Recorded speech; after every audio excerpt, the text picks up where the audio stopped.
大家暗暝好，大家晚上好，大家晚上好。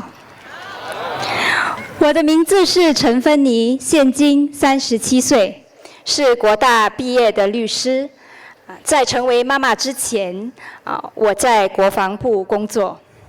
2016年有了孩子以后，为了有更多时间照顾孩子，我想从全职转做兼职，但是不被批准。之后我就当了全职妈妈。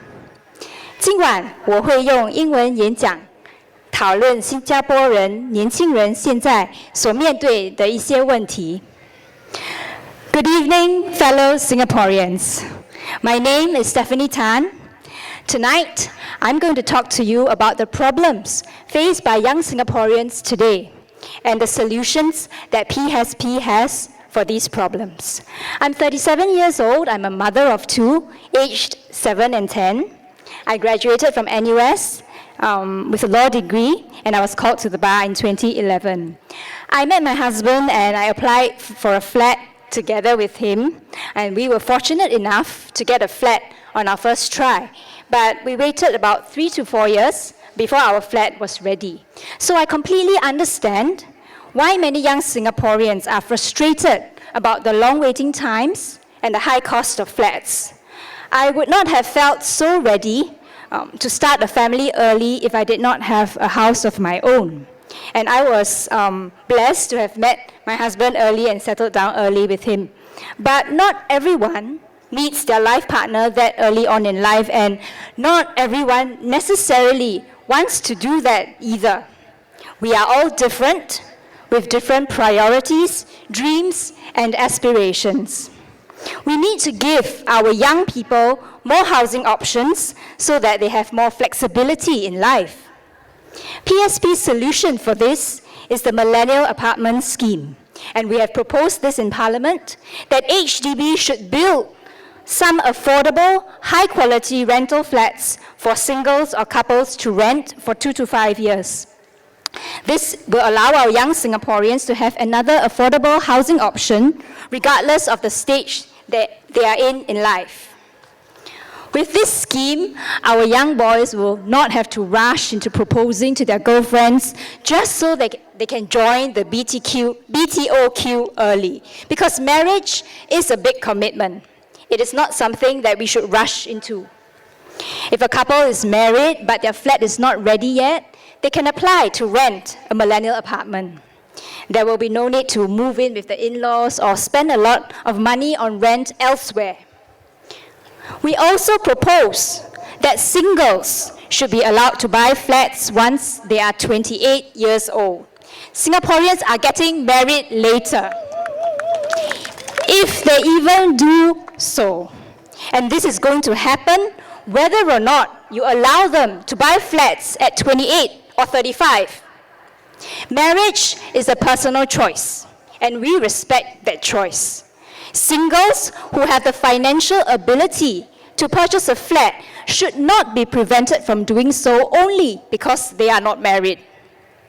For many years, the PAP government has resisted calls from the opposition to lower the eligibility age to buy flats. Well, they can do that because there are 83 of them and only 12 of us in Parliament. If there are more than 12 of us in Parliament, the PAP government will have to take your concerns more seriously and take action. The PAP calls itself the People's Action Party. But over the last 5 years, do you think that they have been taking sufficient action for you? PAP ministers have constantly said, oh, our HDB flats are affordable. But what is their definition of affordability? Is their definition the same as yours and mine? They like to point to BTO prices as being affordable, but not everyone qualifies for BTOs, and not everyone is successful at balloting for a BTO flat. So they have to go and look in the resale market. But what has happened to our resale market? Resale prices have increased by 50% since 2020. But median incomes have only increased by 21%. This kind of situation we have today, where flat prices increase much faster than incomes, is not sustainable.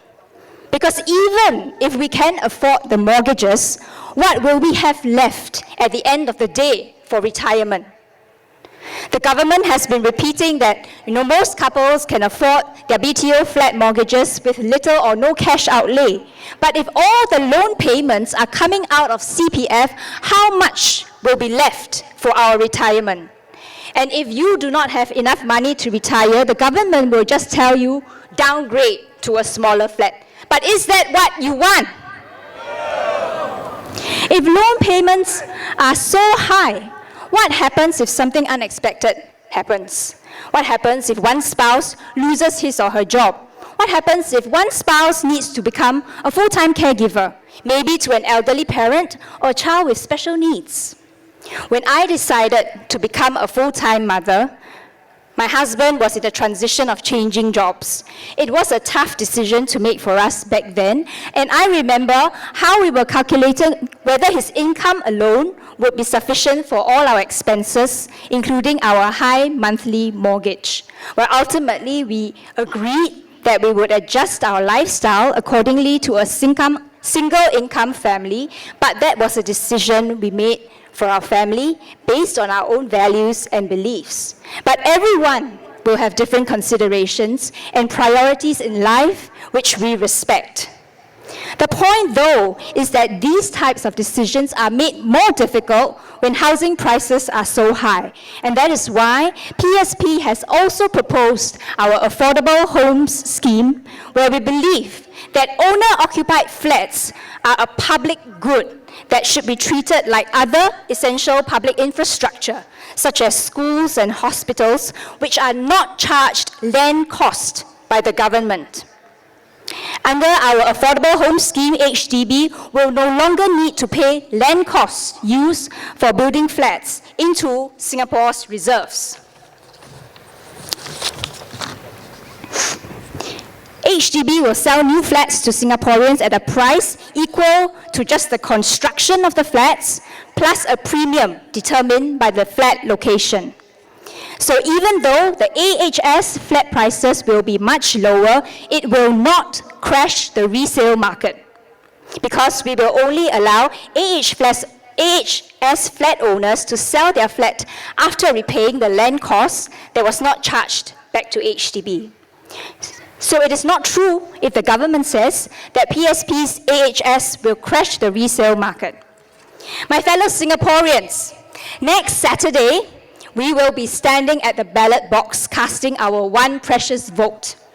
Singapore has come a long way over the past 60 years, and I appreciate what past PAP governments and leaders like Mr. Lee Kuan Yew have done for us. But we cannot be voting based on past successes and achievements forever. We need to vote for present, competent leaders who can lead us in solving the problems that we are facing right now. Vote for the PSP.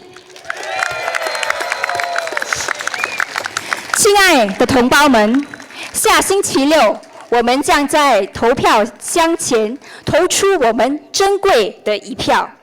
新加坡在过去的60年里取得了许多进步，我也感激历届人民行动党政府以及像李光耀这样的领导人为我们做出的贡献，但我们不能永远根据过去的成就来投票。我们需要选出能够带领我们解决当前问题的有能力的现任领导人。